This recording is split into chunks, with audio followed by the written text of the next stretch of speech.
We always have favourite video games, myself included. A lot of them have a special place in my childhood. But what made Doom stand out like an absolute behemoth amongst all my favourite video games of all time? Stay tuned to find out more.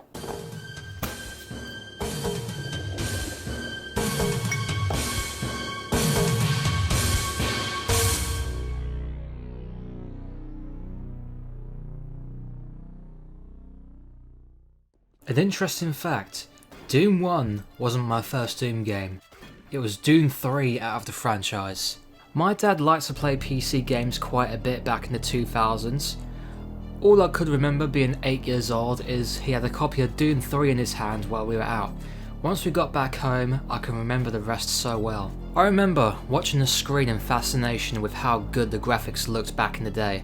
The lights were all switched off, we had a speaker system that was cranked up to 11, and at the same time, scared the shit out of us, which is what made it all so fun. I remember playing the game for the first time and I was mesmerised with how brilliant the game was. Now, let's fast forward to 11 years.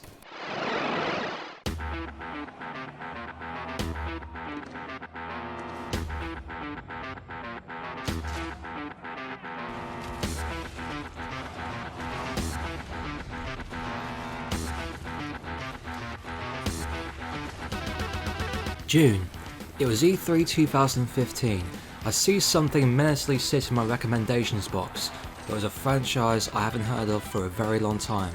Of course, that was Doom. I watched the gameplay presentation and started to notice how id Software are going back to their roots. The gameplay was incredible. I was very much really interested and engaged in the way they presented their new game. Since the last game I played was Doom 3, I wasn't even near enough of a big fan of Doom as I am now. I'll get to that in a second. January 2016. I start to dive deeper into why Doom is such an important franchise and how it created a community that has an impressive longevity. After a couple of Google searches, I was instantly drawn to try out Brutal Doom, as Markiplier did a let's play of the game a fair few years ago. After half an hour of faffing around with WODs and source ports, it was working and I was quite frankly blown away. I never thought I'd have this much fun playing any other video game before. How many mods that this game has and how that game still has such a sustainable modding community, still making custom megawads and mods to this very day. It's an incredible leap in terms of how old this game is shaping up to be, not to mention the level designs feature some of my favourite levels in gaming history. Map 4 from Doom 2, E1M3 from Doom 1, and a bunch of other favourites that will make me appreciate this franchise even more. The modding community was bigger than I could possibly imagine. It was a big discovery for me at the time, and I wouldn't have it any other way. Knee Deep in the Dead is my favourite episode of Doom 1. The level designs are just so iconic and they still hold up to this day. 13th of May 2016. Doom 2016 came out. I was ready. It was 1 o'clock in the morning. And I waited ever so patiently for the game to download. My coffee was going cold, my mind fatigued beyond repair. But when the download reached 100%, the energy while I played through the campaign came out of nowhere. Since then, I still consider it the best FPS I've ever played.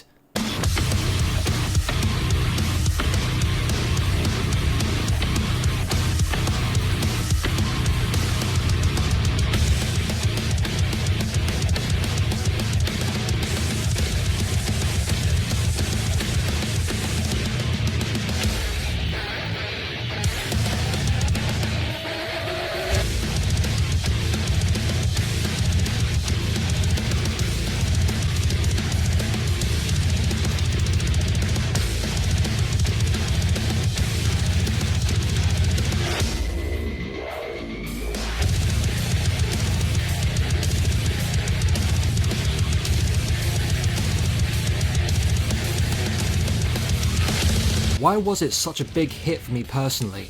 Because of how id Software captured all the raw, pure and unrelenting energy from the classic Dooms and seamlessly revitalised the entire franchise. The level design, the flow of combat, the soundtrack, the gunplay, the demons, the glory kills, everything to me is absolutely perfect about that game, including the lore, which I was quite surprised to have really enjoyed once I took the plunge deeper into the game's story. The thought of being the most feared man by hell, the Doomslayer, the most badass lord to ever exist in a video game in my opinion. Imagine a man so angry, so unchained by the dark lords who had wronged him, that he's been tormenting the depths of hell for hundreds of centuries and has struck fear into the highest ranking demons. And the Slayer's testaments are basically the demons absolutely shitting themselves because of you. The whole lore surrounding this makes the whole experience a power fantasy, the best power fantasy I've ever experienced in a video game. It was a breath of fresh air from all of the boring and mundane shooters I was playing. I got bored out of my mind before Doom 2016 came out and blew my head off with how unapologetic the game is. Basically telling most people that complain about the repetitive nature of Doom's gameplay to go fuck themselves. Because this is Doom. This ain't some immersive, story-driven and cutscene-filled video game movie. It's crystal clear and communicates to the players that understand that it's gameplay first, no matter what. That's what you play video games for, right? To have fun? If I wanted to watch a dozen cutscenes, I'd just watch those YouTube videos where all the cutscenes are all pulled together to make a movie. That's what I truly love about id Software. At this point, I'll happily admit that they are the best developers in the gaming industry right now. In my opinion, nobody comes close to touching them. And another side of the coin is how Doom has helped me through the toughest times of my life so far. My mental health sometimes takes a massive hit from all of the stress a usual everyday life brings. Going to work, dealing with tough personal situations, dealing with difficult people that you'd wish they'd go away. I cannot describe how cathartic it feels to play through a couple of levels on Doom. It's the ultimate stress relief. It allows me to gather all of my pent up frustration and anger and seamlessly vent it all out as I'm turning demons into fountains of blood and guts with my super shotgun. After a few couple of levels have been completed, I will feel much better about it in the long run. I remain thankful I didn't do anything stupid while I was in that particular mindset. With all the people that think violent video games can make people violent, I have to ultimately disagree. I've been exposed to violent stuff since the dawn of time, and have I done any serious violent crimes that have ill-willed the society that I live in? No, of course I haven't. Because, unlike all of these other idiots that are blaming video games on violent crimes, I can deter fiction from reality, and that's why video games do not make people violent. Okay, now that's out of the way, back onto the point. Doom has a way of taking all the pressure off what life brings.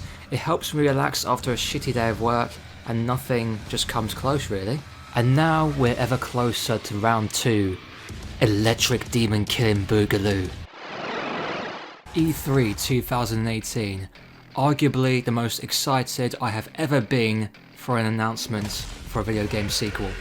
Doom Eternal caught me by surprise in terms of its title, but once I paid more attention, it all made sense. I mean, Doom 2 2019? Nah, that's a little bit too much. But all jokes aside, as the Gamertron mentioned in his video a while ago, Doom Eternal is shaping up to be the Evil Dead 2, the Terminator 2 Judgment Day, and the Emperor Strikes Back of video game sequels. It's everything I've ever wanted in a sequel to the best FPS I've ever played. Then when I got to experience it all at QuakeCon 2019, getting hands on with the game itself was absolutely amazing.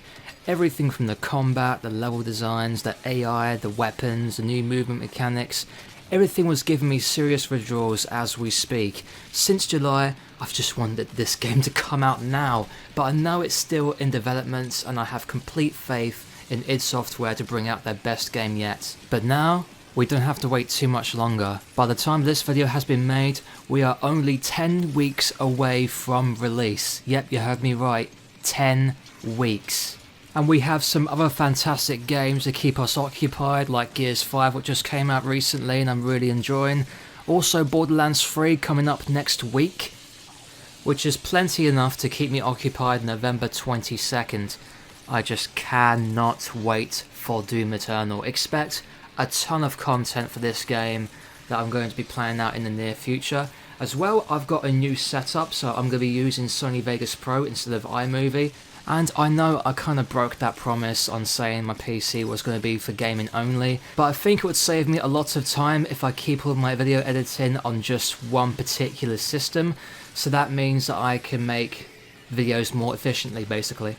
So there you have it, the full explanation of why this is my favourite video game franchise of all time. I hope you've enjoyed this video as I have enjoyed making it. Please be sure to leave a like on this video, it really does help me out a ton. And also be sure to subscribe to the channel and hit the notification bell so you never miss a new video that I've got planned in the future. And have a great morning, afternoon, evening, wherever you are. Thank you so much for all the support, and I'll see you guys in the next video. Take care.